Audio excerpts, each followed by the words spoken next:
Case سے آپ نے پیسے کمائے ہوئے ہیں، اس کیس کے اس جو بندہ اس سے متاثر ہوا ہوتا ہے اس کے پاس جائیں، اس سے معافی مانگیں، اسے بتائیں کہ میں مکلم خود جب آپ میرے پاس آئے تھے محکمہ پولیس میں، محکمہ صحت میں، محکمہ ایکسائز میں، محکمہ اینٹی کرپشن میں، محکمہ نہر میں، میونسپل کارپوریشن میں، ڈپٹی کمشنر آفس میں، کمشنر آفس میں، سیکٹریٹ میں، محکمہ تعلیم میں، آپ میرے پاس فلاں کام آئے تھے بھائی، میں نے آپ کی حق تلفی کی، میری یہ مجبوری تھی، سیاسی مجبوری تھی، معاشی مجبوری تھی، یا میری اخلاقی مجبوری تھی جس کی وجہ سے میں نے وہ غلط کام کر لیا، اب میں ریٹائر ہو گیا ہوں، اب میری داڑھی بھی سفید ہو گئی ہے، مجھے موت یاد آ رہی ہے، تو تم خدا کے لیے مجھے معاف کر سکتے ہو؟ تو میں آپ کو یقین دلاتا ہوں کہ یقیناً وہ شخص آپ کو معاف کر دے گا، تو پھر آپ کا راستہ آسان ہونا شروع ہو جائے گا۔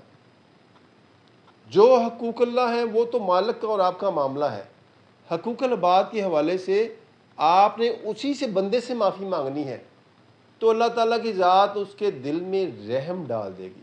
میں کوئی تبلیغی لیکچر نہیں دے رہا، میں جو آبزرویشن ہے وہ اپنے جو ہے ناظرین سے، سامعین سے وہ شیئر کر رہا ہوں کہ ایسے افراد جو سرکاری نوکری دوران جو ہے فل کرپٹ تھے، بڑی موجیں کی انہوں نے، اور اب جو انہوں نے ریٹائرمنٹ لینے کے بعد داڑھی رکھ لی ہے، اس کے بعد مساجد سنبھال لی ہیں، تبلیغی جماعت کے دورے پہ جانا شروع ہو گئے ہیں، اس وقت تک نہیں ہونا بھائی کچھ جب تک آپ نے متاثرہ فریق کو ڈھونڈ کے اس سے معافی تلافی نہیں مانگنی۔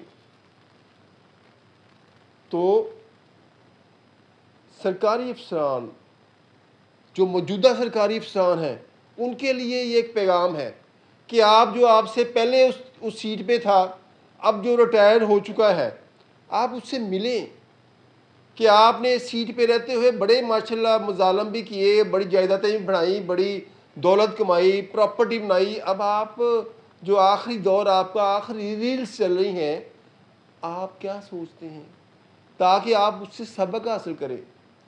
جو اس وقت یہ جو ہمارا ڈھیلا ڈھالا بونگا سا نظام چل رہا ہے، اس میں کسی اختیار والی سیٹ پہ بیٹھے ہوئے ہیں، انہیں چاہیے کہ جو اس سے پہلے اس سیٹ پہ بیٹھے ہوئے تھے، جو ریٹائرمنٹ کی زندگی گزار رہے ہیں، ان سے ملیں تاکہ آپ کو سبق مل سکے، آپ کی لائن اینڈ لینتھ درست ہو سکے، اور آپ کو پھر جو ہے آخری عمر میں جا کے داڑھی رکھ کے مساجد یا لمبے لمبے تبلیغی دوروں پر جانے کی ضرورت نہ پیش ہے، بلکہ آپ اپنی بچوں کے ساتھ اپنی آخری زندگی انجوائے کریں اور ضمیر پر کوئی بوجھ نہ ہو۔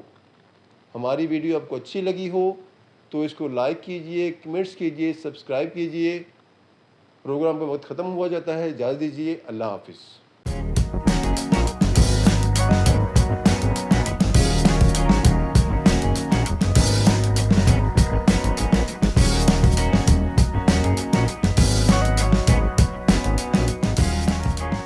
بسم اللہ الرحمن الرحیم۔ ناظرین، پروگرام میں خوش آمدید۔ آج ہمارا جو موضوع ہے فیصل آباد industrial estate development and management company یعنی کہ فیڈمک ہے۔ فیڈمک کا ادارہ 2004 میں قائم کیا گیا اور اس کا حال جو ہے وہی ہوا جو ابھی تک وطن عزیز کا ہے۔ یہ ادارہ اس لیے قائم کیا گیا تھا کہ یہاں پر جو بزنس مین ہے اس کے خوابوں کی تعبیر انہیں مل سکے گی اور انہیں اسٹیٹ آف دی آرٹ ہر چیز فراہم کی جائے گی، بجلی، گیس اور لیول پلینگ فیلڈ کے لیے انہیں ایک انوائرمنٹ دیا جائے گا، اور اس کے ساتھ ساتھ جو فارن انویسٹر ہے، خاص طور پہ چائنیز کو بھی یہاں پہ لایا گیا اور انہوں نے ایک مکمل یونٹ آ کے یہاں پر آباد کے، جسے علامہ اقبال جو فیز کہا گیا ہے۔ اب بات یہ ہے کہ 2004 سے لے کر آج تک باقی تو جو کچھ بھی ہوا ہوتا رہا، وہ تو آپ کو پتہ ہی ہے کہ یہ وطن عزیز میں چیزیں کس طرح سے چلتی ہیں، اسی طرح اس سے فیڈمک بھی چلتی ہوں گی۔ لیکن ایک بڑی چیز جو آپ پیچھے اسکرین میں دیکھ رہے ہوں گے، یہ اندھیرا ہے۔ یہ اندھیرا وہاں پر اس فیڈمک کے ادارے کی میں اندھیرا ہے جہاں پر کہتے ہیں کہ اربوں ڈالر کی سرمایہ کاری کر کے ہم نے بیرونی سرمایہ کار کو ہم لے کر آئے ہیں اور ہمارا ملکی سرمایہ دار بھی یہاں پر کام کر رہا ہے۔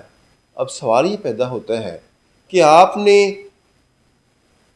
پورے ملک میں عام شہریوں کو تو اندھیرے سے آشنا کیا ہوا ہے، وہ بجلی آ گئی، بجلی چلی گئی، ہر گھنٹے بعد خوش ہوتے ہیں اور ہر گھنٹے کے بعد اداس ہوتے ہیں۔ آپ نے صنعت کاروں کے ساتھ بھی یہ کرنا شروع کر دیا۔ سیکیورٹی کے نام پر آپ نے کہا کہ بلٹ پروف گاڑی ہوگی تو آپ موو کریں گے، اور آپ نے چیک پوسٹیں قائم کر دیں۔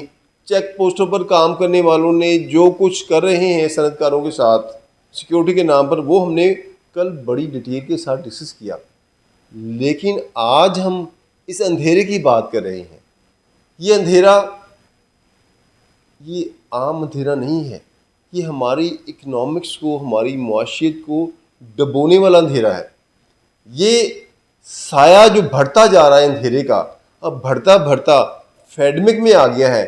یہ کتنا بڑا کام ہے، کتنا بڑا کام ہے کہ فیڈمک وہ اسٹریٹ لائٹ فراہم کر دی جائے، وہاں پر آنے جانے والوں کے لیے آسانی ہو، اور جو ایک سیکیورٹی کے نام پر کویسچن مارک لگا دیا گیا ہے وہ اس کو بھی کچھ تھوڑا سا جو کنسول ہو سکے اور لوگ کول فیل کریں۔ روشنی ہوگی تو کرائم کم ہوگا، روشنی نہیں ہوگی تو کرائم بڑھے گا، لوگوں میں خوف بڑھے گا۔ اب فیڈمک پہ آپ دیکھ رہے ہیں کہ اسکرین پہ چلنے والا اندھیرا، اور اس کی فیڈمک میں جو ہزاروں کنال جگہ ہے، اس پہ اسٹریٹ لائٹ کا بندوبست کس نے کرنا؟ کتنی منسٹریاں انوالو ہیں فیڈمک میں؟ کئی وزرائے اعلیٰ، وزیر اعظم خود فیڈمک تشریف لائے ہیں، انہوں نے کئی یونٹس کا جو ہے خود فیتہ کاٹا ہے۔ ڈپٹی کمشنر صاحب، سی پی او صاحب اور متعلقہ افسران روزانہ نہیں تو ہفتے میں ایک بار فیڈمک کا دورہ ضرور کرتے ہیں۔ اب کہتے ہیں کہ فیڈمک بڑا، ہم اس پہ بڑا کام کر رہے ہیں، اس کی سیکیورٹی کے لیے بڑا کام کر رہے ہیں، تو بھائی اندھیرے کے لیے کس نے کام کرنا ہے؟ اس کو جاننے کے لیے ہم نے ڈپٹی کمشنر فیصل آباد سے رابطہ کیا، تو ان سے پوچھا گیا کہ 2004 میں جو ادارہ قائم ہوا، آج وہاں پر اسٹریٹ لائٹ کیوں نہیں ہے، جب سیکیورٹی وہاں کا مین ایشو بنا ہوا ہے، جس کی وجہ سے چائنیز سرمایہ دار جو ہے وہ بڑا پریشان ہے، ایک انریسٹ پایا جا رہا ہے۔ تو ڈپٹی کمشنر صاحب، یہ جو ابھی تک فیڈمک میں اندھیرا ہے جو اسکرین پہ نظر آ رہا ہے، اس حوالے سے آپ کیا کہتے ہیں کہ کون ذمہ دار ہے اور کس کی ذمہ داری ہے یہ اندھیرا ختم کرنے کی؟ جی، فیڈمک کی سیکیورٹی کے حوالے سے ہم ریگولر اس کو ریویو کرتے ہیں، اس میں خصوصاً جو ہمارے جو بیرونی ممالک سے جو شہری وہاں پہ کام کر رہے ہیں ان کے حوالے سے خصوصی سٹیپس وغیرہ لیے جاتے ہیں۔ اس میں جو فیڈمک کی باؤنڈری وال ہے اس کو کمپلیٹ کیا جا رہا ہے اس میں۔ اس کے علاوہ وہاں جو سیکیورٹی کی چیک پوسٹ ہیں ان کے اوپر جو سیکیورٹی کے لوگ تعینات ہیں ان کی ریگولر ٹریننگز اور ان کی ویٹنگ وغیرہ کی جاتی ہے۔ اس کے علاوہ پولیس کی جو چیک پوسٹ وغیرہ ہیں وہ ان کی ڈیوٹیز وغیرہ بھی چیک کی جاتی ہیں۔ اس کے علاوہ جو فیڈمک کی اپنی سیکیورٹی ہے ان سے بھی بریفنگز لی جاتی ہیں، جس کے اندر ان کی جو سیکیورٹی انتظامات ہیں ان کو ریویو کیا جاتا ہے، اور جہاں جہاں کوئی ایسی کوئی امپرومنٹ کی ضرورت ہوتی ہے وہ اس پہ تجاویز بھی ان کو دی جاتی ہے۔ اس کے علاوہ جتنے بھی وہاں پہ فیکٹریز، جتنی انڈسٹریز وہاں پہ کام کر رہی ہیں ان کی جو انتظامیہ ہے ان کو آن بورڈ لیا جاتا ہے، اور اس میں ان کے اینڈ پہ جتنے ہونے والے کام ہوتے ہیں جن میں CCTV کیمراز کا جو ہے وہ انسٹالیشن ہے، اس کے علاوہ باؤنڈری والز وغیرہ ہے، اس کے علاوہ جو وہیکلس وغیرہ کی سیفٹی ہے، ان تمام جو SOPs ہیں ان کو ریویو کیا جاتا ہے اس میں۔ فیڈمک کی جو اندر کی جو انتظامیہ ہے وہ بیسیکلی فیڈمک خود دیکھتی ہے اس کو۔ ان کے اپنے چیف ایگزیکٹو آفیسر ہیں، پچھلے دنوں وہ تعینات نہیں تھے، ابھی CEO فیڈمک جو ہے انہوں نے چارج لیا پچھلے کچھ عرصے سے، تو ان سے ہم جتنی بھی اس طرح کی آبزرویشنز ہیں وہ آتی رہتی ہیں ہمارے پاس فوراً، اور اس پہ ان سے یہ کہا جاتا ہے کہ اس پہ عمل درآمد کریں۔ کافی سارے اسٹیپس ان نے لیے بھی ہیں، کافی ساری چیزیں ایسی ہیں جو بھی ہونے والی بھی ہیں، تو وہ ساتھ ساتھ وہ کرتے رہتے ہیں۔ آپ نے ڈپٹی کمشنر کا موقف سنا، اور یہ وہی موقف ہے جو میں نے کل بات کی تھی کہ ایک جو رٹا رٹایا موقف سرکاری افسران کے پاس ہوتا ہے کہ کام کر رہے ہیں، بھائی 2004 سے کام کر رہے ہیں، چیف ایگزیکٹو تعینات ہو گیا ہے، وہ کام کر رہے ہیں، کئی چیف ایگزیکٹو آئے, کئی گئے, لیکن فیڈمیک کا اندھیرا نہیں گیا. آپ سیکیورٹی کے نام پر جو چائنیز انویسٹرز ہیں ان کو پریشان کر رہے ہیں, آپ پاکستانی جو ہمارے سرمایہ دار ہیں ان کو پریشان کر رہے ہیں. آپ کے تمام ادارے جا کے ماہانہ بڑی باقاعدگی کے ساتھ وہاں سے منتری لے کے آتے ہیں. تو برائے کرم کتنی منسٹری انوالو ہیں. ہمارے وزیر اعظم پاکستان اور آرمی چیف جو ہیں وہ انویسٹروں کو لانے کے لیے اپنی پوری توانائی صرف کر رہے ہیں. تو آپ وہاں سے اندھیرا ہی تھوڑا سا غائب کر دیں, تاکہ جو ایک سیکیورٹی پر یہ ایک سوالی نشان ہے کہ جہاں آپ کہتے ہیں موومنٹ کے لیے آپ کو جو ہے بلٹ پروف گاڑی چاہیے, تو بھائی آپ نے جب اندھیرا کر دیا تو پھر تو آپ نے جن سے ڈر کے آپ بلٹ پروف گاڑی کا آپ کہہ رہے ہیں کہ اس میں موو کریں, آپ نے ان کے لیے تو موقع فراہم کیا ہوا ہے نا. تو برائے مہربانی آپ سیکیورٹی کے نام پر جو کچھ کر رہے ہیں وہ کریں, لیکن اس میں سٹیک ہولڈر کو انوالو کریں, اس کو خوف زدہ نہ کریں. آپ کے کام کرنے کی نیت پہ کسی کو شک نہیں, آپ کی مینجمنٹ ٹھیک نہیں ہے. اپنی مینجمنٹ ٹھیک کریں. مینجمنٹ کا یہ حال ہے کہ 2004 سے لے کر 2024 آ گیا ہے, ابھی تک آپ سے فیڈمیک کا اندھیرا غائب نہیں ہوا. پلیز آپ نے اگر صنعت کو چلانا ہے, بیرونی انویسٹر کو لا کر واقعی آپ سنجیدہ ہیں کہ وہ یہاں پر سسٹین کر سکیں اور مزید سرمایہ داری بڑھ سکے, تو فیڈمیک کے اندھیرے پہ توجہ دیں. اگر آپ کو ہماری ویڈیو پسند آئی ہو تو ہمارے یوٹیوب چینل کو سبسکرائب کریں, لائک کریں اور اپنے دوستوں کے ساتھ شیئر کریں. اجازت دیجیے, اللہ حافظ.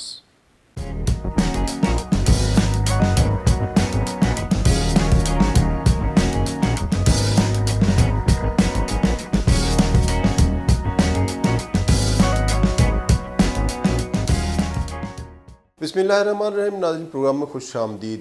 آج ہمارے پاس دو خبریں ہیں. ایک ہے کہ محرم الحرام اور اوورسیز پاکستانی, اور دوسری یہ ہے کہ نون لیگ کے وزیر دفاع خواجہ آصف کے عدلیہ پر حملے.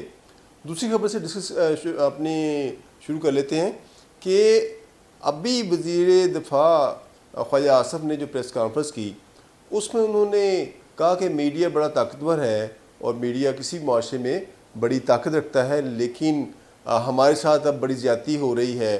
اور انہوں نے عدلیہ پر بڑے کھلے حملے کیے. انہوں نے کہا کہ 26 لاکھ جو پینڈنگ کیسز ہیں آپ کو نہیں نظر آ رہے. آپ کا عدلیہ میں 130واں نمبر ہے دنیا میں. اور اس کے ساتھ ساتھ انہوں نے کہا کہ جب 9 مئی کے واقعات ہو رہے تھے, قومی اداروں پر حملہ ہو رہا تھا, اور اس کے کیسز کے حوالے سے انہوں نے بڑا جارحانہ انداز اپنایا کہ آپ ان کے ملزموں کو بری کر رہے ہیں. اور اس کے ساتھ ساتھ انہوں نے کہا کہ جب نواز شریف پر ظلم ہو رہا تھا, جب سٹنگ پرائم منسٹر پر ظلم ہو رہا تھا, تو اس وقت یہی ججز جو ہیں سپریم کورٹ یا ہائی کورٹ میں بیٹھے ہوئے تھے, جو آج جو ہے بڑی انصاف کا بول بالا کرنے کی کوشش کریں. غرض کہ انہوں نے وہ سب کچھ کہا جو کچھ کہا جا سکتا ہے عدلیہ کے خلاف. ایک وزیر دفاع کا اتنا تابڑ دوڑ حملہ شاید آپ نے کبھی دیکھا ہو. اور اس کے ساتھ ساتھ انہوں نے کہا کہ میڈیا بڑا طاقتور ہوتا ہے, لیکن وہ شاید یہ بھول گئے کہ انہی کی حکومت میں جب پنجاب گورنمنٹ نے عدلیہ کے جو میڈیا کے خلاف ایک قانون پاس کیا تو بڑی جلدی میں وہ قانون پاس کیا گیا تھا, جس میں یہ تھا کہ 30 لاکھ روپے تک جرمانہ ہوگا, اس کے بعد اگلی سماعت ہوگی, قید ہوگی, اور میڈیا شور مچاتا رہا اور آپ نے وہ قانون پاس کروا لیا. پی ٹی آئی نے بھی اس میں تھوڑی بہت ہلچل کی, لیکن آپ نے وہ قانون پاس کر لیا اور میڈیا کے سر پر ایک تلوار لٹکا دی ہوئی ہے. اب آپ کو بڑی یاد آ رہی ہے کہ جناب میڈیا طاقتور ہوتا ہے, میڈیا طاقتور ہونا چاہیے, میڈیا طاقتور ہو تو مصلیت کا شکار نہ ہو تو سارے معاملات ٹھیک ہوتے ہیں. لیکن خواجہ صاحب یہ تھوڑا سا عجیب نہیں لگ رہا اب آپ کے منہ سے کہ جب آپ نے صحافیوں کے خلاف قانون پاس کروایا آپ کی جماعت نے, تو اس وقت آپ لوگوں نے اس چیز کا احساس نہیں کیا تھا اب شاید آپ کو اس کا احساس آگے آگے مزید ہوتا جائے گا، کیونکہ جب حالات خراب ہوتے ہیں، جب حکومت جانے لگتی ہے یا جب لاڈلے چینج ہوتے ہیں، تو پھر ان حالات میں میڈیا سب کو یاد آتا ہے. پی ٹی آئی کو بھی میڈیا اسی وقت یاد آتا ہے، نون لیگ کو بھی اسی وقت یاد آتا ہے، اور باقی جو پولیٹیکل پارٹیز ہیں ان کو بھی میڈیا کی طاقت کا احساس یا میڈیا کی اہمیت کا احساس اسی وقت ہوتا ہے. تو اب یہ جو جنگ شروع ہو چکی ہے عدلیہ اور نون لیگ کے درمیان، حکمران جماعت کے درمیان، یہ دیکھیں یہ اونٹ کس کروٹ بیٹھتا ہے. لیکن اس کا نقصان پاکستان کو ہو رہا ہے، اس کا نقصان عام آدمی کو ہو رہا ہے. خدارہ جو سیاست ہے وہ راستہ دینے کا نام ہے. میری گزارش ہے تمام فیصلہ کن قوتوں کے ساتھ کہ مل بیٹھنے کی کوشش کریں.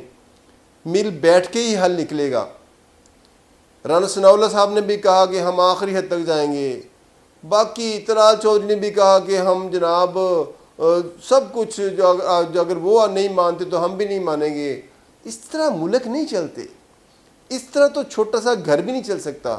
آپ ایسے ملک چلانے کی کوشش کر رہے ہیں تو خدارہ ملک کی مفاد میں سوچیں. پی ٹی آئی والے بھی، خان صاحب کی جماعت جو ہے انہوں نے بھی آخر کی ہوئی ہے کہ وہ سمجھتے ہیں کہ جو مزاحمتی سیاست سے ان کا ووٹ بینک بڑھا ہے تو وہ مزاحمتی سیاست ہی کرتے رہیں گے. مزاحمتی سیاست کی بھی ایک حد ہوتی ہے. آپ کو اگر کسی بھی پولیٹیکل پارٹی کو پاکستان سے ہمدردی ہے، وہ نون لیگ ہے، وہ پی ٹی آئی ہے، پیپلز پارٹی ہے، تو خدارہ آپ مل بیٹھیں اور ایسا نہ کریں. اس ملک کے عوام نے آپ کا کچھ نہیں بگاڑا. اس ملک کے عوام نے آپ کو حکمرانی دی ہے، آپ کو اوورسیز میں جائیدادیں بنانے کا موقع دیا ہے، آپ کو ہم نے سر پہ بٹھایا ہے، آپ کو شناخت دی ہے. آپ کیا کر رہے ہیں اس ملک کے ساتھ؟ بچوں کی طرح تمام ادارے لڑ رہے ہیں.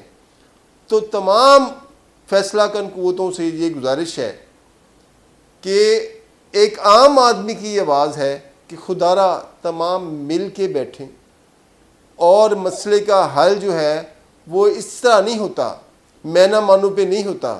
نون لیگ بھی میں نہ مانو کی پالیسی پہ آ گئی ہے، پی ٹی آئی تو پہلے میں نہ مانو کی پالیسی پہ تھی، اور دیگر اب پیپلز پارٹی نے بھی نون لیگ کا ساتھ چھوڑ دیا ہے، اور اس کے ساتھ ساتھ جماعت اسلامی اور دیگر جماعتیں جو ہیں، اوقاف لیگ، یہ سارے اس وقت نون لیگ کے فیصلے سے متفق نہیں ہیں. تو آپ ہوم ورک کریں، بیٹھیں. تمام پولیٹیکل پارٹیز کی جو قیادت ہے وہ مل کے بیٹھے گی تو مسئلے کا حل نکلے گا. دوسری بات جو ہماری خبر ہے وہ یہ ہے کہ محرم الحرام اور اوورسیز پاکستانی، دیکھیں ایک یہ بہت سوگ کے دن ہیں، اور ان سوگ کے دنوں میں ہماری پولیٹیکل پارٹیز جو کر رہی ہیں وہ سب کے سامنے ہیں. اس حوالے سے شاعر نے ساری جو محرم کی صورتحال کو اس بند میں اگر دیکھیں تو بڑا اچھی عکاسی کی تھی کہ قتل حسین اصل میں مرگ یزید ہے، اسلام زندہ ہوتا ہے ہر کربلا کے بعد. اب ذاکرین جو ہیں ان کا آپ دیکھیں ماشاءاللہ یہ بڑے اچھے طریقے سے جو واقعہ کربلا بیان کرتے ہیں، عشق حسین بیان کرتے ہیں، اور حضرت امام حسین کا فلسفہ بیان کرتے ہیں کہ انسان کو بیدار تو ہو لینے دو، ہر قوم پکارے گی ہمارے ہیں حسین. بڑا خوبصورت فلسفہ اور حقیقی فلسفہ. سچ اور حق کی آواز جو ہے، حضرت امام حسین سچ کے علم بردار تھے. انہوں نے جو یزید کے خلاف یہ جو معاملہ تھا، یہ نہیں تھا کہ کوئی بیعت کا معاملہ ہی صرف نہیں تھا. اصل میں تو جو ہمیں فقہ بتاتے ہیں کہ یزید چونکہ فاسق تھا، فاجر تھا، شرابی تھا، اس لیے اس کو نہیں مانا جا سکتا تھا. تو اب اصل میں جو یزید سے نفرت کرتے ہیں انہیں چاہیے کہ وہ فسق سے، شراب سے اور باقی تمام وہ برائیاں جو یزید میں تھیں ان سے بھی نفرت کرے، جس طرح حضرت امام حسین نے عملاً کی اور اس کا ثبوت دیا۔ اب جو ہمارے ایک بڑی میں تلخ بات کرنا چاہتا ہوں کہ جتنے ذاکرین ہیں، بڑے بڑے ذاکرین ہیں، یہ محرم کے دنوں میں اب ان کے اوورسیز وزٹ بڑھ گئے ہیں۔ کیوں بڑھ گئے ہیں؟ اسی طرح جب جو ہوتا ہے جشن عید میلاد النبی آتا ہے تو بڑے بڑے نعت خواں حضرات انگلینڈ اور امریکہ اور یورپ کے ممالک میں چلے جاتے ہیں۔ کیوں؟ وہ اسی لیے جاتے ہیں جس کے لیے اوورسیز پاکستانی گئے ہوں گے۔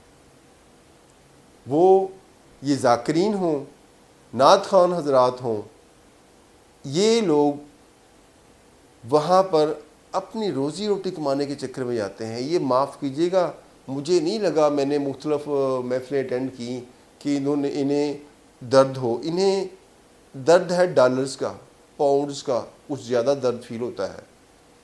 کیوں؟ وہ جو اوورسیز پاکستانی ہیں وہ تو بلاتے ہیں انہیں اپنی محبت میں، دین سے محبت میں، کیونکہ جب بندہ اقلیت میں ہوتا ہے تو اسے احساس ہوتا ہے اپنے دین کی اہمیت کا، تو پھر وہ دین سے محبت کے میں اپنے تمام وسائل بروئے کار لانے کی کوشش کرتا ہے۔ لیکن ایک تلخ حقیقت ہے کہ ان دنوں ہمارے جو ذاکرین اور جو نعت خوان حضرات میلاد النبی میں جاتے ہیں صرف ڈالرز اور پاؤنڈز اکٹھا کرنے کے لیے، انہیں بھی چاہیے کہ دین کو بزنس نہ بنائیں، تھوڑی سی مہربانی کریں۔ اجازت دیجیے، اگر ہماری ویڈیو آپ کو اچھی لگی ہو تو پروگرام کو لائک کیجیے اور سبسکرائب کیجیے۔ بہت شکریہ، اللہ حافظ۔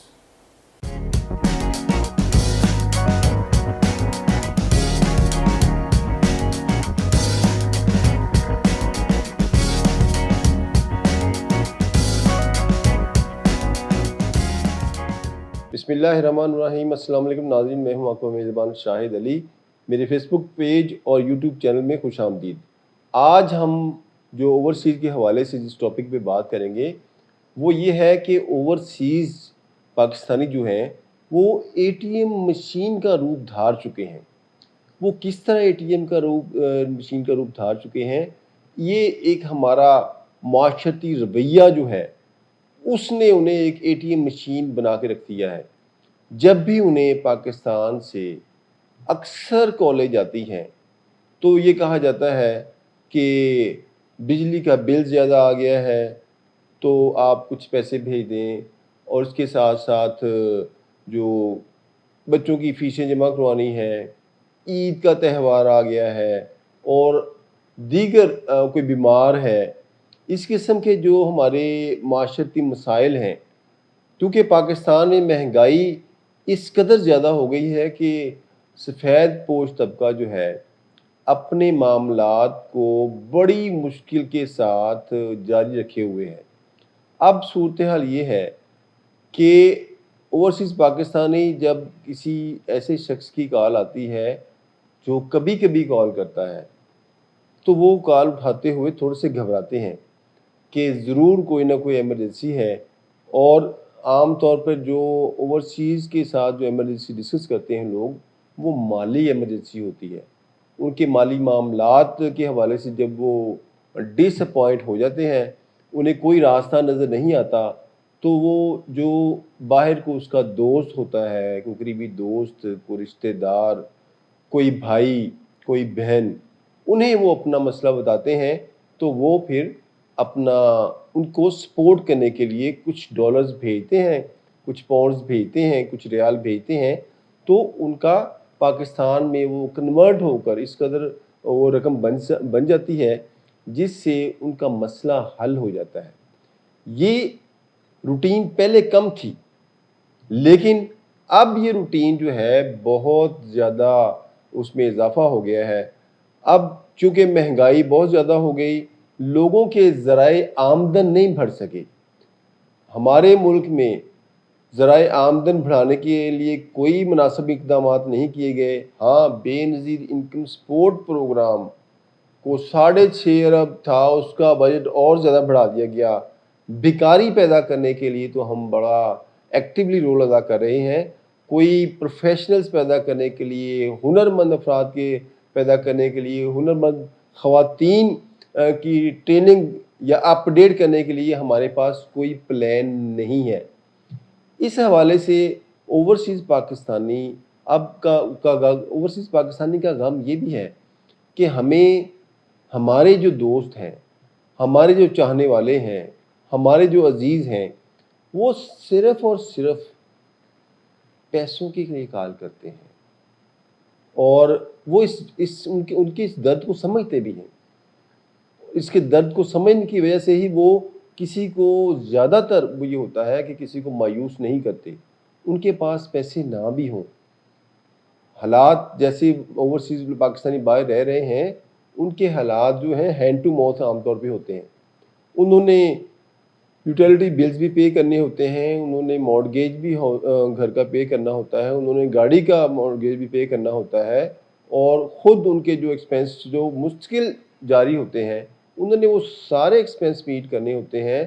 پھر جا کے کچھ تھوڑی بہت رقم جو سیو ہوتی ہے، وہ جو ہے وہ رقم، اس رقم میں سے انہوں نے اپنے دوست احباب کو، اپنے عزیز و اقارب کو سپورٹ کرنا ہوتا ہے۔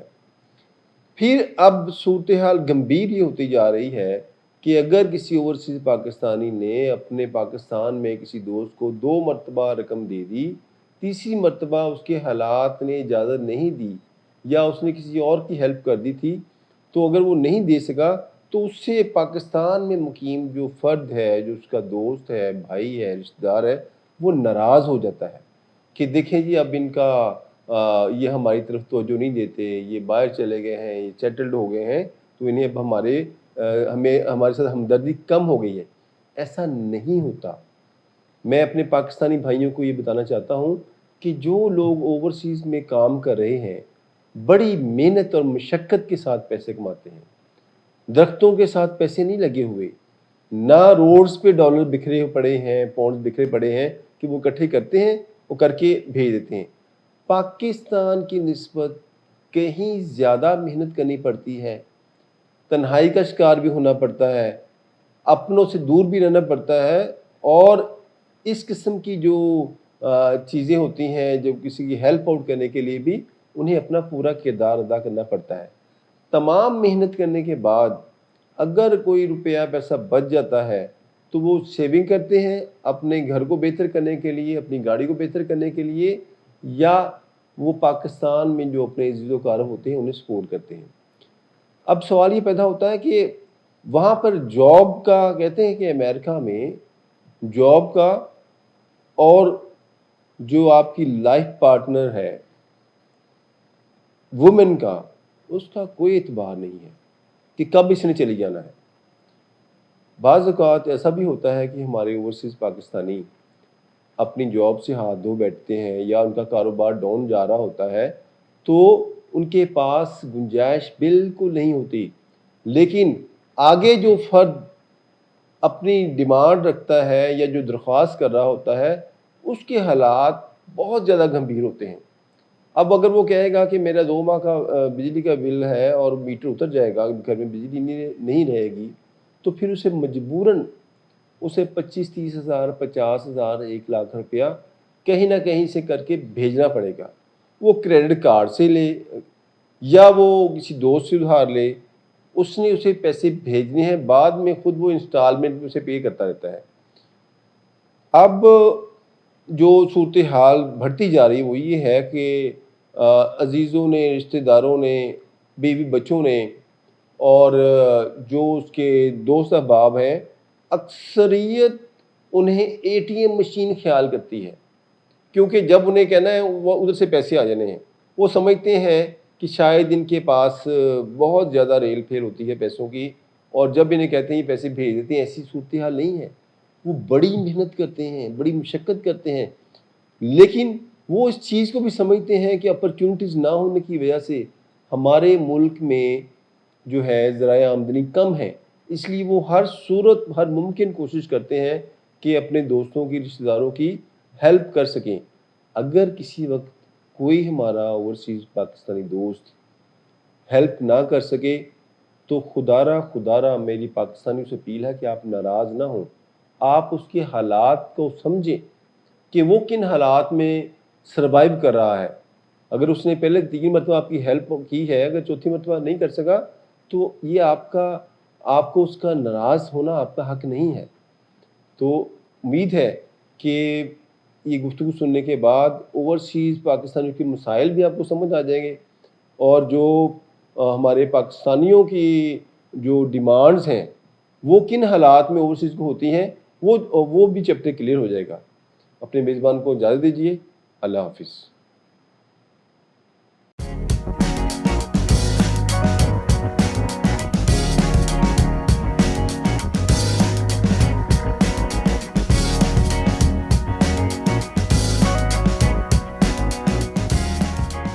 السلام علیکم ناظرین، میں ہوں آپ کا میزبان شاہد علی. میرے فیس بک پیج اور یوٹیوب چینل پر خوش آمدید.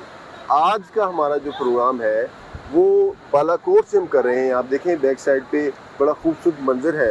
اور آج میں بتاتا چلوں کہ پاکستان کے جو اوورسیز پاکستانی ہیں وہ گرمیوں کی چھٹیاں گزارنے کے لیے اپنے اہل خانہ سے دوستوں سے ملنے کے لیے پاکستان تو آ گئے، لیکن یہاں پر بہت سخت گرمی کی وجہ سے انہوں نے شمالی علاقہ جات کا رخ کر لیا ہے. اور نتیجتاً جو آپ کو پتہ ہے کہ پاکستان کا ایک کلچر ہے کہ جب بھی کسی چیز کی مانگ بڑھتی ہے، ویسے تو یہ اکنامک اصول ہے لیکن ہمارے ہاں یہ اصول کچھ زیادہ اپنایا جاتا ہے کہ جب کسی چیز کی مانگ بڑھتی ہے تو طلب بڑھتی ہے تو اس کی قیمتیں یکدم آسمان سے باتیں کرنی شروع کر دیتی ہیں. اس وقت جو شمالی علاقہ جات، اگر بالا کوٹ کی بات کریں، ناران کاغان کی بات کریں، تو یہاں پر صورتحال یہ ہے کہ ہوٹل سے کرائے میں 200% تک اضافہ ہو گیا ہے. اور اس لیے کہا جا رہا ہے کہ کاغان ناران کا آپ لوگ نہ کریں تو بہتر ہے. اسی طرح یہاں پر جو رومز ہیں اور ریسٹورنٹ ہے اور ٹرانسپورٹ ہے، جو گاڑی جو ہے شہر کے مختلف علاقوں سے ملک کے مختلف علاقوں سے 20 سے 30 ہزار میں ادھر آتی تھی، اس کا رینٹ ہوتا تھا، اب وہ 50,000 تک پہنچ گئی ہے. یعنی کہ اس کے اخراجات بڑھ گئے ہیں. ہمارے ساتھ سینئر جرنلسٹ شوکت بھٹو صاحب موجود ہیں، ان سے بھی ہم بات کرتے ہیں کہ بھٹو صاحب خوش آمدید ہمارے پروگرام میں. آپ یہ بتائیے کہ آپ آج بالا کوٹ آئے ہیں، آپ نے دیکھا کہ بڑی جو انفلیشن ریٹ بڑا ہائی ہو گیا ہے اور لوگوں کی بڑی تعداد جو ہے یہاں کا رخ کر رہی ہے، خاص طور پر اوورسیز پاکستانیوں کی، تو اس حوالے سے آپ کیا کہیں گے؟ دیکھیں شاہد صاحب، اوورسیز پاکستانی جو اکثر جو ان میں سے زیادہ گرمی میں آتے ہیں یہاں پر چھٹیاں گزارنے کے لیے، کیونکہ دن جو ہے بڑے ہوتے ہیں، ڈیوریشن جو ہے وہ دن کا زیادہ ہوتا ہے. تو اب جو گرمی کا جو پارا ہے پنجاب میں وہ تو ہائی جا رہا ہے، وہ کم ہونے کا نام نہیں لے رہا. تو پنجاب سے جو زیادہ تر لوگ ہیں وہ شمالی علاقہ جات کا رخ کر رہے ہیں. بالا کوٹ، ناران کاغان، یوبیا، نتھیا گلی، مری، دیگر جتنے بھی شمالی علاقہ جات ہیں، خوبصورت ترین علاقے ہیں یہ. قدرتی جو مناظر یہاں کے دیکھنے کے قابل ہیں، قابل دید ہیں. حسن جو ہے یہاں پر ایک قریب سے آپ قدرت کا نظارہ کر سکتے ہیں یہاں پر. لیکن اس کا جو دوسری طرف جیسے ہی لوگوں کی تعداد بڑھی ہے ویسے ہی جو ہے وہ انفلیشن ریٹ بڑھ گیا ہے، ہر چیز کے اخراجات بڑھ. یہاں پر ہوٹلنگ بہت مہنگی ہو چکی ہے، اس کے ساتھ ساتھ جو ٹرانسپورٹیشن ہے وہ مہنگی ہو چکی ہے. بلکہ یہی نہیں، پنجاب کے جو مختلف شہر ہیں میں آپ کو بتاتا چلوں جو زیادہ تر آبادی والے شہر ہیں، جیسا کہ فیصل آباد ہے، سنتی شہر ہے، بہت بڑا شہر ہے، لاہور ہے، دیگر جو پنجاب کے شہر ہیں، وہاں پر جو ٹور کے لیے جو ٹرانسپورٹ اسپیشل، کیونکہ یہاں پر عام جو ڈرائیور ہے وہ ڈرائیونگ نہیں کر سکتا، وہ مخصوص گاڑیاں ہوتی ہیں جو یہاں پر آتی ہیں، تو وہ شارٹ ہو گئی ہیں، ان کی کمی پیدا ہو گئی ہے. لوگوں کو 8-8 10-10 دن جو پہلے بکنگ کروانا پڑتی ہے، لیکن اس کے باوجود بھی گاڑیاں وہاں پر ان کو میسر نہیں آ رہی. تو ایک طرف تو یہ اچھا اقدام جا رہا ہے، دوسری طرف اس کے تھوڑے سے یہ منفی اثرات بھی ہے، ان کو جو اوورسیز ہیں ان کو مشکلات پیش آ رہی ہیں تھوڑی سی. دیکھیں گاڑیاں بھی دستیاب نہیں ہو رہی، اس کی وجہ سے بہت سارے لوگوں کو ٹورز بھی اپنے جو ہے ملتوی کرنے پڑے، انہیں الٹرنیٹو ڈیٹ پہ لے جانا پڑا. اور یہ صورتحال جو ہے اب زیادہ گمبھیر سے گمبھیر ہوتی جا رہی ہے. سوال یہ پیدا ہوتا ہے کہ حکومت وقت کا کردار کہاں پر ہے؟ اور بھائی صاحب کا کردار کہاں پر ہے؟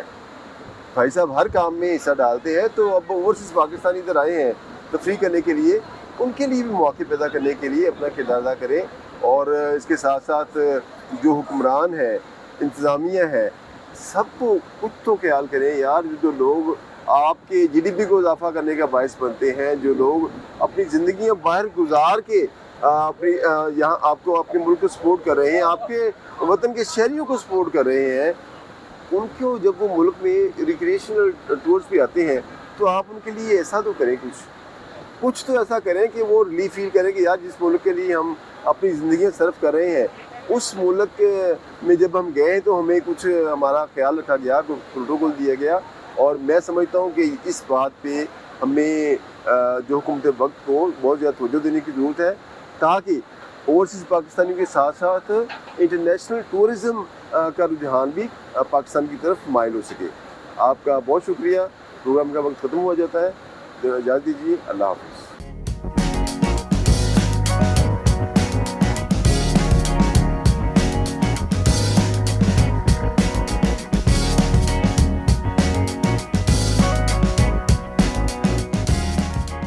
بسم اللہ الرحمن الرحیم. ناظرین، پروگرام میں خوش آمدید. اور آج کا ہمارا موضوع ہے اوورسیز کی شادیاں. شادی جو ہے انسانی زندگی میں بڑا اہم مرحلہ ہوتا ہے.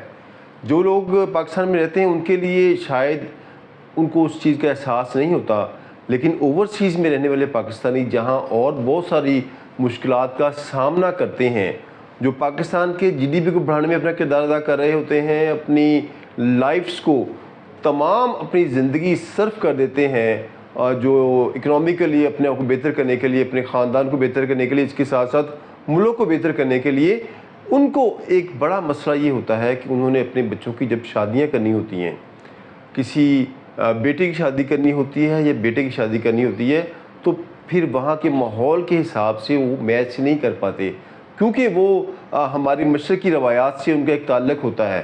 وہ افورڈ نہیں کرتے کہ ان کا بچہ جو ہے یا ان کی بیٹی جو ہے وہاں کے جو بورن یا گرومڈ جو لوگوں کے ساتھ شادی کریں، جس سے بہت سارے مسائل جو ہے پیدا ہوتے ہیں. اس لیے یہاں پر آ کر وہ ایک جو ہے کسی غریب گھر کی بیٹی یا اپنے قریبی عزیز جو عام طور پر مالی طور پہ اتنے مستحکم نہیں ہوتے جتنے اوورسیز پاکستانی ہوتے ہیں، تو ان سے اپنی بیٹی کی شادی یا بیٹے کی شادی کرتے ہیں.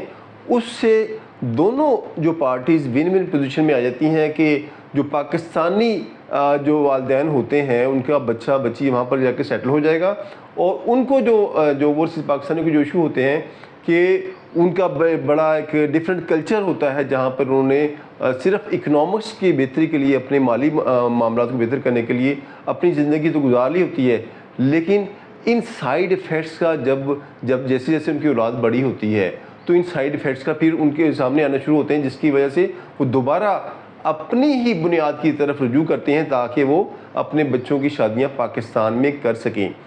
80% سے زائد لوگوں کی یہ خواہش ہوتی ہے، خواہ وہ امریکہ میں رہ رہے ہوں، کینیڈا میں رہ رہے ہوں، یو کے میں ہوں یا یورپ کے کسی ملک میں ہوں، کہ اپنے بچوں کی شادی جو ہے وہ پاکستان میں کریں، خواہ وہ بیٹا ہو یا بیٹی ہو. چونکہ پاکستان سے جو لڑکا یا لڑکی جاتے ہیں، اگرچہ ان کے اپنے مسائل ہیں، اس پہ بھی پھر پروگرام کریں گے کہ جو بچے یا بچیاں پاکستان سے صرف شادی کروا کے مائیگریشن حاصل کرتی ہیں ان کے کیا مسائل ہوتے ہیں. لیکن اب بنیادی جو ہمارا اوورسیز کا ایشو ہے وہ بچوں کی شادی ہے، جس میں بہت زیادہ کمپلیکیشن ہوتی ہیں. انہیں مہینوں آ کے یہاں پہ رہنا پڑتا ہے، اور بچوں کی جس لڑکے یا لڑکی سے اپنے بچے کی شادی کرنا چاہتے ہیں اس کو آبزرو کرنا پڑتا ہے، اس خاندان کو آبزرو کرنا پڑتا ہے کہ آیا وہ فیوچر میں ان کے ساتھ چل سکیں گے یا نہیں چل سکیں گے.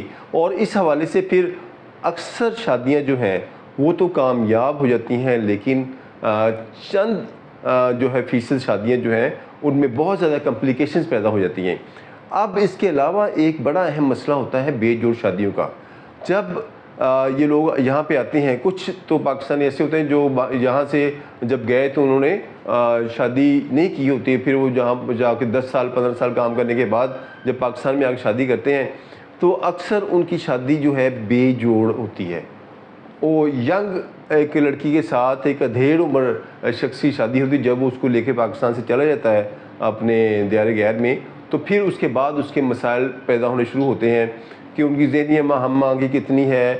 پھر جب پاکستانی لڑکی کے جب ڈاکومنٹس بن جاتے ہیں تو پھر اس کے کچھ پر بھی نکلنا شروع ہو جاتے ہیں، اور وہ اس کو کیونکہ یورپی معاشرہ جو ہے وہ اسے کہتے ہیں کہ یہ عورت کا معاشرہ ہے، وہاں پہ عورت کو بہت زیادہ حقوق ہوتے ہیں. جب یہاں سے جانے والی خاتون کو اپنے حقوق کا علم ہوتا ہے تو پھر وہ سمجھتے ہیں کہ شاید اس کا استحصال کیا جا رہا ہے اس کے مرد کی جانب سے، اس کے ہسبینڈ کی جانب سے، اور پھر وہ ساری چیزیں بھول جاتی ہے کہ یہ مجھے پاکستان سے لے کے آیا، اس نے مجھے ایک متوسط خاندان سے لا کر یورپ یا امریکہ میں ایک لائف سٹائل دیا. وہ ان ساری چیزوں کو بھول کے اسے صرف اپنے حقوق یاد آنا شروع ہو جاتے ہیں. اس طرح ان بے جوڑ شادیوں سے بھی مسائل پیدا مزید ہونا شروع ہو جاتے ہیں. یہ جو صورتحال ہے شادیوں کے حوالے سے اور بے جوڑ شادیوں کے حوالے سے، یہ چیزیں جو ہیں کمپلیکیشن میں اور بڑی ایک ریسرچیبل چیزیں ہیں. اس حوالے سے جیسے پہلے ہم نے مختلف پروگرامز میں ذکر کیا کہ تمام اوورسیز پاکستانی بہت زیادہ مسائل کا شکار ہوتے ہیں. جیسے وہ اپنے تنہائی میں زندگی گزارنے پر مجبور ہوتے ہیں، بیماری کی حالت میں ان کے مسائل الگ ہوتے ہیں. جو پاکستان میں لوگ بیماری کے شکار ہوتے ہیں ان کے مسائل الگ ہوتے ہیں. اوورسیز میں اگر کوئی شخص بیمار ہوتا ہے یا اسے سرجری کروانی پڑتی ہے تو اس کے مسائل اور ہوتے ہیں. اسی طرح جو شادیاں ہیں، اب ان کے بچوں کی شادیاں ہوں یا ان کی اپنی شادی ہو، وہ ایک بڑا چیلنج ہوتا ہے. اس حوالے سے وہ وہاں پہ مختلف مذہبی جو رہنما ہوتے ہیں ان کی بھی کنسلٹیشن لیتے ہیں اور اپنے طور پر بھی پوری کوشش کرتے ہیں، لیکن اس کے باوجود مسائل جو ہیں ان کے لیے بڑا ایک چیلنج ثابت ہوتے ہیں. اس لیے جو لوگ یہ سمجھتے ہیں کہ اوورسیز میں رہ کر آپ آپ پیسہ تو کما لیتے ہیں کیونکہ آپ کا مقصد ہوتا ہے پیسہ کمانا، لیکن پیسہ کمانے کے ساتھ آپ کا ایشو یہ بھی شاید آپ اس وقت آپ کے ذہن میں نہیں ہوتا کہ آپ کا جو ہے مذہبی معاملات کیا ہوں گے، آپ کا ایمان کی کیا صورتحال ہوگی. اس لیے اوورسیز پاکستانی پیسہ تو ضرور کما لیتے ہیں، لیکن انہیں اپنی آنر کے حوالے سے، انہیں اپنے فیتھ کے حوالے سے، ریلیجس بلیف کے حوالے سے بہت زیادہ چیلنجز کا سامنا کرنا پڑتا ہے. اور جس وجہ سے جب یہ شادیاں ہوتی ہیں تو یہ چیزیں اور کمپلیکیٹڈ ہونا شروع ہو جاتی ہیں. اگر آپ کو ہماری ویڈیو اچھی لگی ہو تو اس کو شیئر کیجئے، لائک کیجئے اور سبسکرائب کیجئے. وقت ختم ہو جاتا ہے، اجازت دیجیے. اللہ حافظ.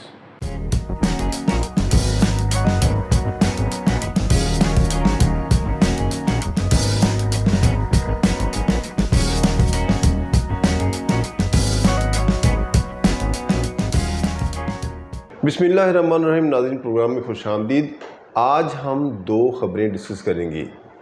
پہلی خبر یہ ہے کہ جو ترکی جانے والے طالب علم ہیں ان کے لیے وہاں پہ ماحول سازگار نہیں ہے، لہٰذا ترکی جانے والے جو لوگ جو طالب علم ہیں وہ اپنے اس فیصلے پر غور کریں کہ انہوں نے ترکی جانا ہے اپنی اعلیٰ تعلیم کے لیے یا کسی اور ملک کا رخ کرنا ہے.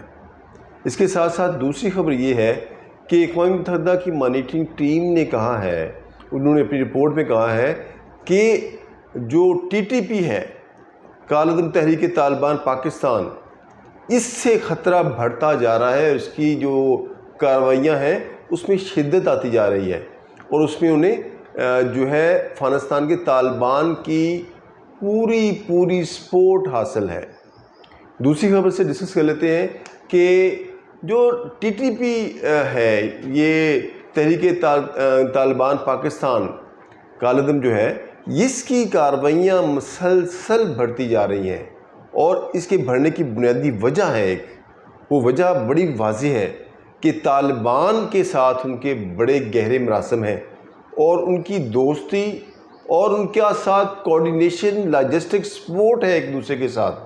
اور اس کے ساتھ ساتھ ابھی جو اطلاعات ہیں اس رپورٹ میں جو بتایا گیا ہے کہ 6000 سے لے کر 6500 تک جو طالبان ہیں، جو TTP کے جو دہشت گرد جنہیں آپ کہہ لیں، کہ یہ اس وقت زیر تربیت ہے اور ان کی زیادہ تر تربیت جو ہے طالبان ایجنسیز خود کر رہی ہیں، اور یہی جو تربیت یافتہ ہوں گے یہ پاکستان میں دہشت گردی کریں گے، اور زیادہ تر دہشت گردی کے لیے افغانستان کے لوگوں فانیوں کو استعمال کیا جا رہا ہے پاکستان میں۔ اب صورتحال یہ ہے کہ ٹی ٹی پی کے حوالے سے بہت پہلے سے بڑا شور مچ رہا ہے کہ جناب ٹی ٹی پی کی جو ایکٹیویٹیز ہیں وہ پاکستان کے اینٹی ہیں، وہ پاکستان میں دہشت گردی کر رہے ہیں۔ اب اقوام متحدہ جیسے جو ایک عالمی ادارہ ہے اس کی رپورٹ میں بھی یہ واضح کر دیا گیا۔ تو گزارش یہ ہے کہ ہماری جو سیکیورٹی ادارے ہیں اس طرف انہیں فوکس کرنے کی بھی ضرورت ہے، سیاسی معاملات کو بھی دیکھیں، لیکن اس کے ساتھ ساتھ ٹی ٹی پی کی ایکٹیویٹیز کو بھی دیکھیں، کیونکہ اس کی وجہ سے ایک ہمارا امن کا جو ماحول ہے وہ خراب ہوتا ہوا نظر آ رہا ہے۔ یقیناً سیکیورٹی ادارے بڑی جو توجہ کے ساتھ اس پہ کام کر رہے ہیں، لیکن یہ مزید توجہ طلب کر رہی ہے، یہ ٹی ٹی پی کا ایشو جو ہے مزید توجہ طلب کر رہا ہے۔ دوسرا ہمارا جو آج کا موضوع ہے وہ یہ ہے کہ ترکی میں جو طالب علم ہیں وہ کس حال میں ہیں۔ پاکستان سے جب کوئی بچہ اعلیٰ تعلیم کے لیے جاتا ہے تو اسے جو کنسلٹنٹ حضرات ہوتے ہیں اسے خواب دکھاتے ہیں کہ آپ نے جانا ہے، وہاں پہ 4 دن کلاسز ہونی ہیں، 3 دن کلاسز ہونی ہے، باقی آپ نے کام کرنا ہے۔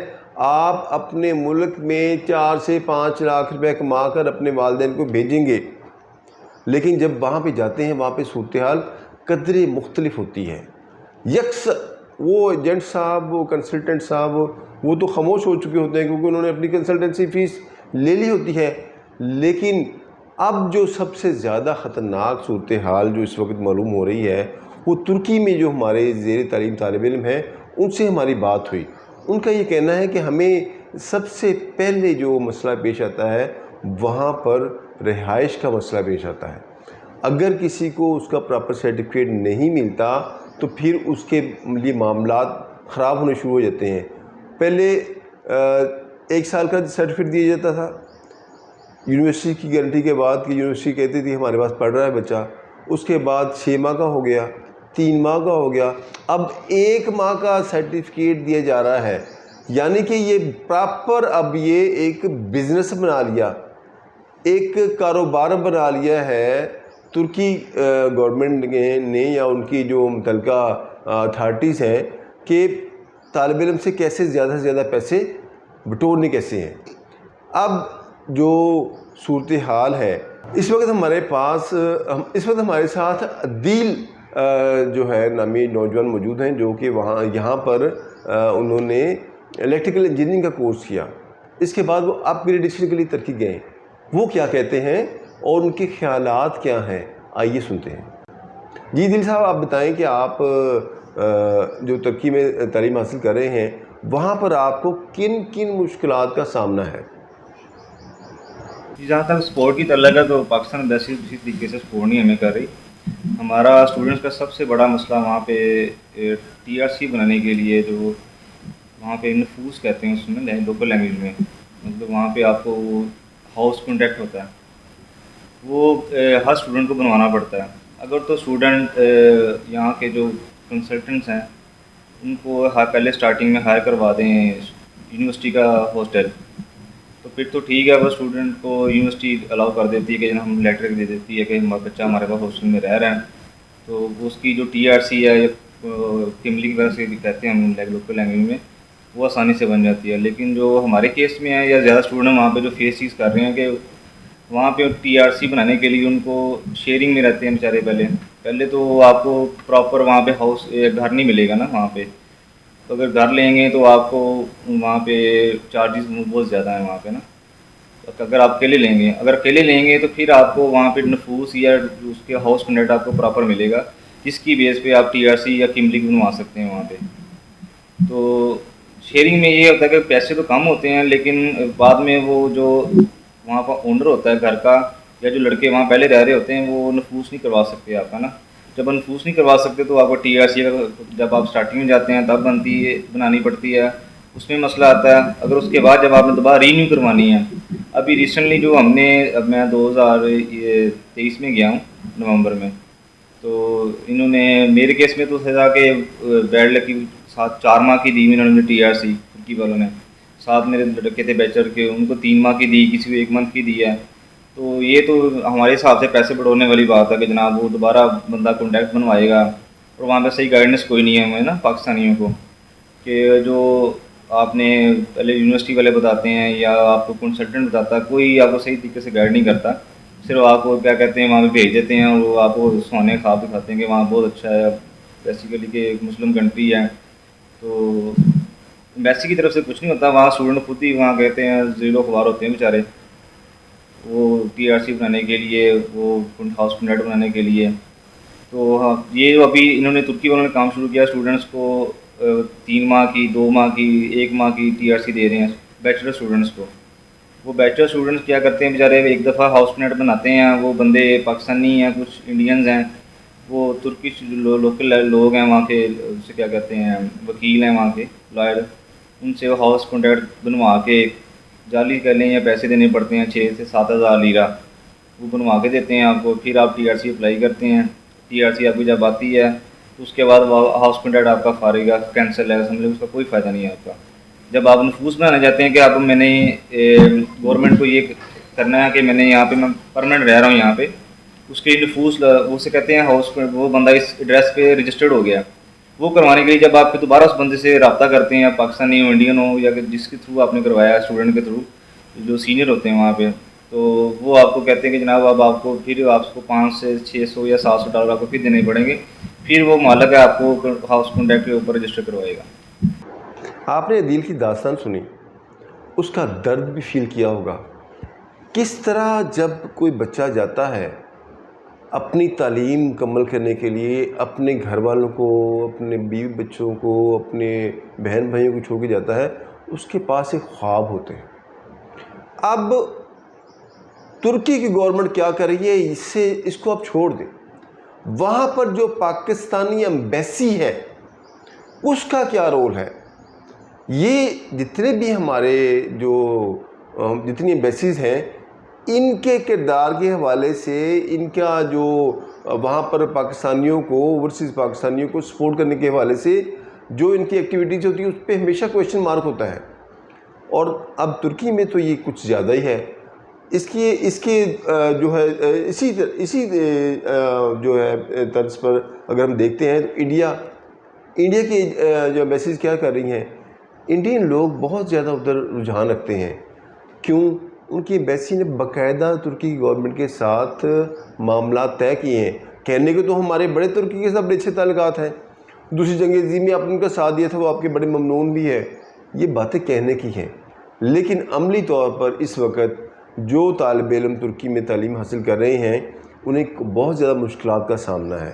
حکومت پاکستان کو چاہیے, اور طالب علموں کی یہ ڈیمانڈ بھی ہے کہ حکومت پاکستان اپنا کردار ادا کرے. خاص طور پر اس وقت جو برسر اقتدار پارٹی ہے, جو وزیر اعظم صاحب ہیں, ان کے بڑے اچھے قریبی مراسم بھی ہیں ترکی کے ساتھ.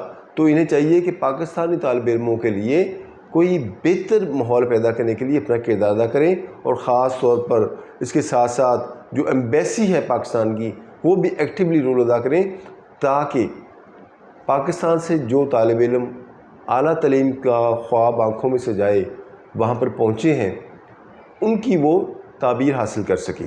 ویسے طالب علم کہتے ہیں جو وہاں پر گئے ہیں, وہ کہتے ہیں جب ان سے پوچھا گیا کہ فرینکلی آپ بتائیں کہ آپ کا یہ فیصلہ کیسا تھا, تو انہوں نے بڑے بے جھجک انداز میں کہہ دیا کہ فیصلہ تو ہم نے کر لیا تھا, لیکن ہمارا یہ فیصلہ کوئی بہت اچھا فیصلہ نہیں تھا. اس لیے اب حکومت پاکستان کو اور پاکستانی ایمبیسی کو یہ کردار ادا کرنا چاہیے کہ جو طالب علم ہمارے اس وقت ادھر زیر تعلیم ہیں, ان کو رہائش کے حوالے سے, ان کے جو ریزیڈنسی سرٹیفکیٹس ہوتے ہیں اس کے حوالے سے سپورٹ کرنے کے لیے اپنا کردار ادا کریں. اجازت دیجیے, اللہ حافظ. آپ کو ہماری ویڈیو پسند آئی ہو تو لائک کریں, کمنٹ کریں اور چینل کو سبسکرائب کریں. بہت شکریہ.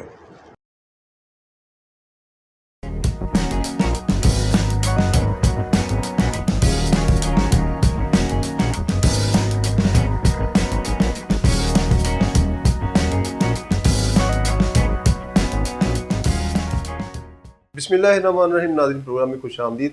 آج کا ہمارا موضوع جو ہے وہ بڑا دلچسپ ہے کہ اوورسیز پاکستانی خود کو حرفن مولا سمجھتے ہیں یا وہ ہیں. وہ سمجھتے ہیں کہ سیاست ہو، صحافت ہو، معاشیت ہو، غرض کے پاکستان کے حوالے سے کوئی بھی مسئلہ ہو وہ اس کو بہتر طور پہ سمجھتے ہیں. یقیناً یہ وہ ہمارے دوست ہیں جو اوورسیز میں اپنی خدمات سر انجام دے رہے ہیں، جنہیں یہاں پر اپرچونٹیز نہیں ملی تو مجبوراً انہوں نے اس ملک کو خیر آباد کہنے کے بعد دیار غیر میں اپنا مسکن بنایا، اور نہ صرف مسکن بنایا بلکہ وہاں پر بڑی محنت اور جفاکشی کے بعد اس قابل ہوئے کہ اپنے خاندان کو بھی وہ فیڈ کرنا شروع ہوئے اور ملک کے جی ڈی پی میں اضافے کا باعث بھی بنے. اور اس وقت جو ہمارا معاشی سسٹم چل رہا ہے اس میں بہت بڑا حصہ اوورسیز پاکستانیوں کا ہے. لیکن جو موضوع ہے اس پہ اگر ہم بات کریں کہ جب بھی کوئی بندہ یو کے سے، کینیڈا سے، امریکہ سے یا جو ہے یورپی ممالک سے آتا ہے تو وہ جب یہاں پہ لوگوں سے ملتا ہے اس کی گفتگو کا طریقہ کار عام طور پر ایسا ہوتا ہے جیسے وہ شو کر رہا ہو کہ اسے سب پتہ ہے. اس کی ایک بنیادی وجہ ہے کہ یہ لوگ جب جاتے ہیں اپنے کسی بھی کام پر، جب یہ تارکین وطن کے طور پر اپنا کام کر رہے ہوتے ہیں تو یہ وہاں پر اپنی جاب مکمل کرنے کے بعد جب گھر آتے ہیں تو ان کا سب سے جو اہم مشغلہ ہوتا ہے وہ سپورٹس اور دیگر فنکشنز کے سے بھی جس کو یہ زیادہ اہمیت دیتے ہیں وہ ہوتا ہے کہ انہوں نے آ کر سوشل میڈیا کو آبزرو کرنا ہوتا ہے. انہوں نے آ کر اپنے تمام جو چینلز جو پاکستانی چینلز ہیں ان کو دیکھنا ہوتا ہے، اخبارات کو نیٹ پر پڑھنا ہوتا ہے، اور 4 سے 5 گھنٹے ہماری ریسرچ کے مطابق یہ لوگ اس کام پہ لگاتے ہیں. سب سے پہلے یہ ملکی سیاسی حالات کے بارے میں بڑے فکر مند ہوتے ہیں. اس کی بنیادی وجہ یہ ہے کہ ان کی بنیاد جو پاکستان کے ساتھ جڑی ہوتی ہے، یہ پاکستان کے لیے ہر وقت فکر مند رہتے ہیں. اپنی نجی محفلیں ہوں ان کی تو وہاں پر بھی یہ پاکستان کے حوالے سے گفتگو کرتے ہیں. پاکستان کا درد ہوتا ہے ان کے دلوں میں، کیونکہ یہ جو کچھ کما رہے ہوتے ہیں اس کا بڑا حصہ یہ اپنے ملک میں، اپنے گھر میں، اپنے عزیزوں کے لیے بھیجتے ہیں، یہاں پہ پراپرٹیز خریدتے ہیں. اور ان کا ایک بلڈ ریلیشن کا تعلق ہوتا ہے، ان کا ایک ایموشنلی اور تمام اس کا جو رجحان ہوتا ہے ان کا اپنے ملک کی جانب بھی ہوتا ہے. تو اس لیے ان کی ریسرچ جو عام ہم پاکستانی لوگ جو پاکستان میں رہ رہے ہوتے ہیں ان کی نسبت زیادہ ہوتی ہے. یہ زیادہ گہرائی کے ساتھ سوچتے ہیں، زیادہ محنت کرتے ہیں، زیادہ توجہ دیتے ہیں. اس لیے ان کا ویژن جو ہوتا ہے وہ زیادہ کین ہو جاتا ہے، زیادہ کلیئر ہو جاتا ہے.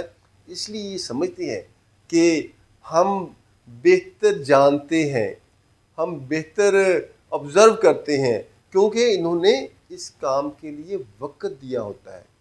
اور وہاں پر رہنے کے بعد 2 ہی کام ہوتے ہیں، ایک اپنی جاب پہ جانا اور ایک ملک کے حالات سے آگاہ رہنا. کوئی بھی انہیں کام ہو وہ جو ہے اس حوالے سے وہ پاکستان سے ان ٹچ بھی رہتے ہیں، دوستوں سے گفتگو کرتے ہیں. جیسے ہم نے پہلی بات کی تھی کہ لمبی لمبی کالیں کرتے ہیں، ان کالوں میں بھی یہ ملکی حالات کے حوالے سے زیادہ بات کرتے ہیں.